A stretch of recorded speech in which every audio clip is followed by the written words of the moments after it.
Good morning everyone. I welcome you all to today's lecture which is on the topic Advent of the Arabs, Political and Cultural Impact. अरबों का आगमन भारत में सांस्कृतिक और राजनीतिक प्रभाव. I am Dr. Anupama and the picture on the cover is of Taimur defeating Sultan of Delhi 1397-98. तुर्क कौन थे?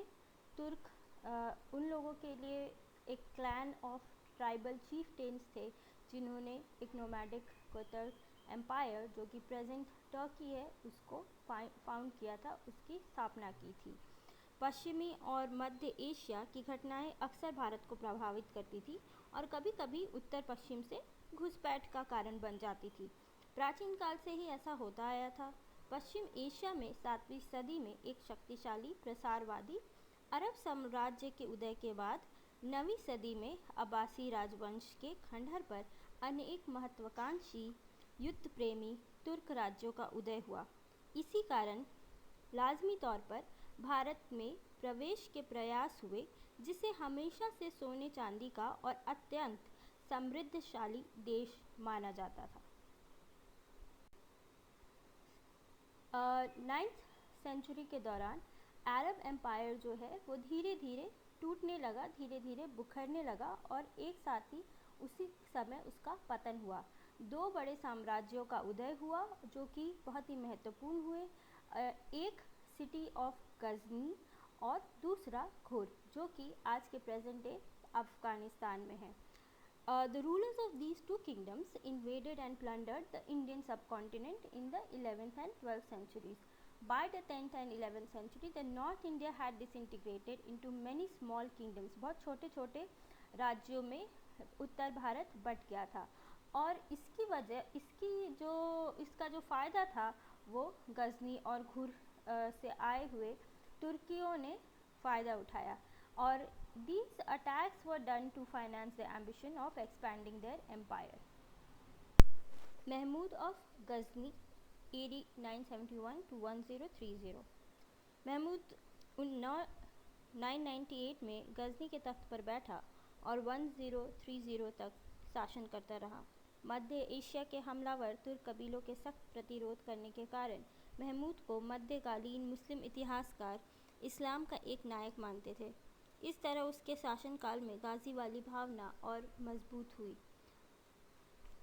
उसने इंडो गैंजेटिक प्लेन्स के बारे में सुन रखा था और उसने उत्तर भारत पर 17 बार हमले किए और इसी के रूप में उसे हमेशा एक लुटेरे और मंदिरों के विनाशक के रूप में उसे याद किया जाता है. हिंदू शासक जो थे वो देख सकते थे कि यह प्रसारवादी राज्य के उदय से उठने वाले खतरा था.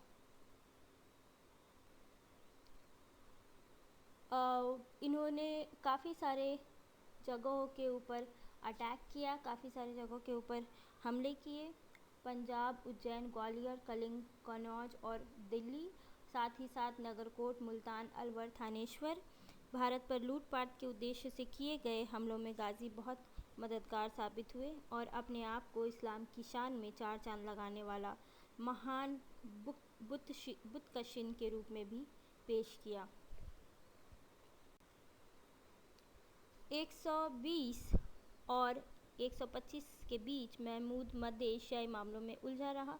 125 में उसने सोमनाथ पर हमला करने की योजना बनाई जो एक बहुत ही धनी मंदिर था और लाखों तीर्थ यात्रियों को अपनी ओर खींचता था. यह एक समृद्ध बंदरगाह भी था और इस हमले का उद्देश्य राजपूतों को आक्रांत करना और झटका देना भी था क्योंकि वह 30,000 की नियमित सवार सेना को लेकर मुल्तान और जैसलमेर के रास्ते से आगे बढ़ा. रास्ते में मामूली प्रतिरोध हुआ और वो सोमनाथ जा पहुंचा. सोमनाथ पर महमूद का हमला राजस्थान और गुजरात पर हमले की भूमिका थी या नहीं थी यह कह सकना बहुत कठिन है. वापस लौटते समय 1030 में उसकी मृत्यु हुई. महमूद को मात्र एक आक्रांता और लुटेरा कह देना सही नहीं है. पंजाब और मुल्तान पर गजनी की विजय ने उत्तर भारत की राजनीतिक स्थिति को पूरी तरीके से बदल कर रख दिया था. तुर्क उत्तर पश्चिम में भारत की रक्षा करने वाली पर्वतमाला को पार कर चुके थे और वे गंगा के केंद्रीय मैदानी क्षेत्रों में किसी भी समय आगे बढ़ सकते थे। लेकिन अगले 150 वर्षों तक वे इस क्षेत्र पर विजय पताका नहीं लहरा पाएंगे। इसका कारण हम बाद में पढ़ेंगे। महमूद की मृत्यु के बाद एक शक्तिशाली साम्राज्य का अर्थात सेल्जुक साम्राज्य और सेल्जुक डायनेस्टी का जन्म हुआ। सेल्जुक साम्राज्य में सीरिया, इराक और ईरान शामिल थे और खुरासान पर नियंत्रण के लिए गजनवियों से उनका मुकाबला चल रहा था। इसकी डेथ ने एक तरीके से पूरे साम्राज्य का अंत कर दिया। इसके बाद के जो महत्वपूर्ण व्यक्ति हैं जिनके बारे में हमें जानना है वो है महमूद ऑफ घुर या घुर के शासक।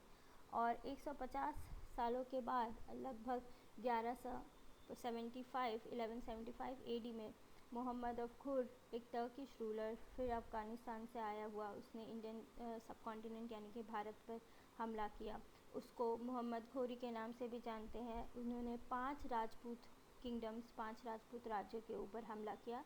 राठौर ऑफ कनौज, चौहान ऑफ दिल्ली और Ajmer, Solankis of Gujarat, Parmars of Marwar, Chandels of Bundelkhand.